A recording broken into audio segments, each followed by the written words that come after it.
আর BJP চিঠি দিলেই নাম কাটতে হবে। বিজেপির আইটি সেল আপনাদের ভোটার লিস্ট তৈরি করে দেবে, সেই ভোটার লিস্টে আপনারা ভোট করবেন।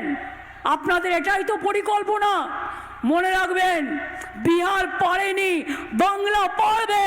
আপনার যা ইচ্ছে করে যান, মনে রাখবেন বাংলায় এসআইআর করুন, এজেন্সি লাগান, ইলেকশনের আগে ইনকাম ট্যাক্স লাগান, ইডি লাগান, সিবিআই লাগান, বিএসএফ লাগান, সিআরপিএফ লাগান, সিআইএসএফ লাগান। ওদের আমি রেসপেক্ট করি, কিন্তু আজকে আপনারা ওদের বাধ্য করেছেন বিজেপিতে পরিণত করতে। এটা দেশের পক্ষে ভালো নয়, দেশের পক্ষে ভালো নয়।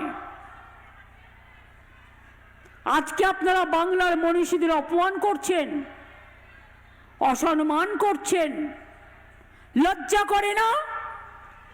শুনুন, যদি কারো দুটো কান থাকে তাহলে একটা কান কাটার ভয় থাকে, আর যার দুটো কানই নেই তার কি করে কান কাটার ভয় থাকবে বলুন? এদের তো দুটো কানই নেই, এরা কানে শোনে না, চোখেও দেখে না, আর মানুষ কি বলছে সেটাও জানতে চায় না। তাই আপনাদের কাছে বলি, কি বাংলায় ডিটেনশন ক্যাম্প হবে? জোরে বলতে হবে। আপনারা কি বাংলায় ডিটেনশন ক্যাম্প চান? সবাইকে বলতে হবে, যারা চায় না সবাইকে বলতে হবে, পেছনে যারা আছে তাদেরও বলতে হবে। মা বোনেরা চিৎকার করে বলুন, চান? আপনার নাম বাধক, এটা আপনি চান? বিজেপি বাংলাকে শেষ করে দিক, আপনারা চান? বাংলা ভাষাকে স্তব্ধ করে দিক, এটা আপনারা চান? হিন্দু মুসলিম ভাগ করে দিক, এটা আপনারা চান? মতুয়াদের ভোটার থেকে বাদ দিক, এটা আপনারা চান? রাজবংশীদের বাদ দিক, এটা আপনারা চান? শান্তি চান? শান্তি চান? শান্তি চান? বাংলায় থাকতে চান? মানুষের সম্মান চান? নিজেদের ভোটাধিকার চান? নিজেদের নাগরিক অধিকার চান? তাহলে জেনে রাখুন, এসআইআর করো আর যাই করো, বাংলা থেকে মানুষকে তাড়ালে কি করে নিয়ে আসতে হয় আমরা জানি, আর বাংলায় কাউকে আমরা তাড়াতে দেব না, এটা মাথায় রাখবেন। শুধু আমার একটাই অনুরোধ, বর্ডার এরিয়ায় যেখানে বিএসএফ আছে ওদের ধারে কাছে যাবেন না। এখানে একজন স্বরাষ্ট্রমন্ত্রী আছেন, তিনি করতে পারেন না এমন কোনো কাজ নেই। তার দু চোখ দেখলেই মনে হয় ভয়ঙ্কর দুর্যোগের বার্তা, দুরভিসন্ধি। এক চোখে তার দুর্যোধন, আর এক চোখে তার দুঃশাসন। তিনি বলে দেয়, এদের সব বাংলাদেশি বলে বাদ দিয়ে দাও, এদের রোহিঙ্গা বলে বাদ দিয়ে দাও।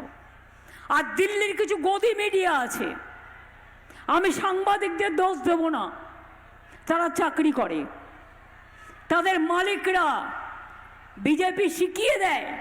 একটা মালপোয়া খায় না, মাথায় দেয়, নিজের চরিত্র গঠন করতে পারে না, সেই মালপোয়া এদের শাসায় মালিকদের। আর মালপোয়ার সাথে বসে এরা একটু রসকদম্ব খায়, আর একটু মালপোয়া খায়, আর মালপোয়া খেয়ে ভয়ে মাথা নিচু করে থাকে। আরে ভয় পান কেন? দেশটা তো বিক্রি করে দিয়েছে। কই প্লেন চলছে, ট্রেন ক ঘন্টা লেট, 4 ঘন্টা থেকে 5 ঘন্টা ট্রেন লেট, ভাড়ার পর ভাড়া বাড়ানো, কোনো সুবিধে নেই। প্লেনে হঠাৎ করে সব বন্ধ, টাকা দিয়ে টিকিট কেটে বেচারা বড় বউ পর্যন্ত আটকে গেছে, ভিডিওতে তারা রিসেপশন করছে। এর থেকে লজ্জা কি হতে পারে? কি দুর্যোধন দুঃশাসনরা একবারও তাকিয়ে দেখেন না?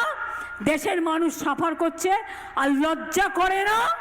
শুধু ধর্মের নাম করে আমাদের ধর্মকে আপনারা মানেন না, আপনারা নতুন ধর্ম আমদানি করেছেন।